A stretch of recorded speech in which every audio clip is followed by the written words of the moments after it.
மேரா சாலோன் business app இன் 7வது tutorial வீடியோவிற்கு வரவேற்கிறோம். இந்த வீடியோவில் உங்கள் ஊழியர்களின் வருகையை எவ்வாறு சேர்ப்பது என்பதை நாங்கள் கற்றுக்கொள்வோம். இதற்கு வருகை பிரிவில் கிளிக் செய்யவும்.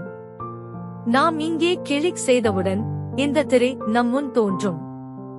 எங்கள் பணியாளர்கள் அனைவரின் பெயர்களையும் இங்கே பார்க்கலாம். பெயருக்கு கீழே ஒரு வடிவத்தை காணலாம். முழு நாள், அரை நாள், இல்லாத வாரம் மற்றும் மேல்நிலை.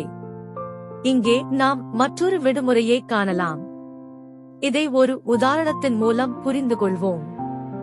அவருடைய சம்பளம் 30,000 ரூபாய் என்று வைத்துக் கொள்வோம். முழு நாளை தேர்வு செய்தவுடன் அவர்களின் கணக்கில் 1000 ரூபாய் டெபாசிட் செய்யப்படும். அரை நாள் தேர்வு செய்தால் 500 ரூபாய் தானாகவே கணக்கிடப்படும். இல்லாவிட்டால் எதுவும் சேர்க்கப்படாது.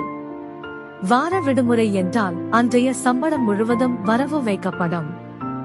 விடுமுறையை தேர்ந்தெடுத்தால் அனைத்து ஊழியர்களின் முழு நாள் சம்பளமும் தானாகவே வரவு வைக்கப்படும். அடுத்த வீடியோவில் ஊழியர்களின் சம்பளம் மற்றும் கமிஷனை எப்படி பார்ப்பது என்று கற்றுக்கொள்வோம். எங்களுடன் இருப்பதற்கு நன்றி.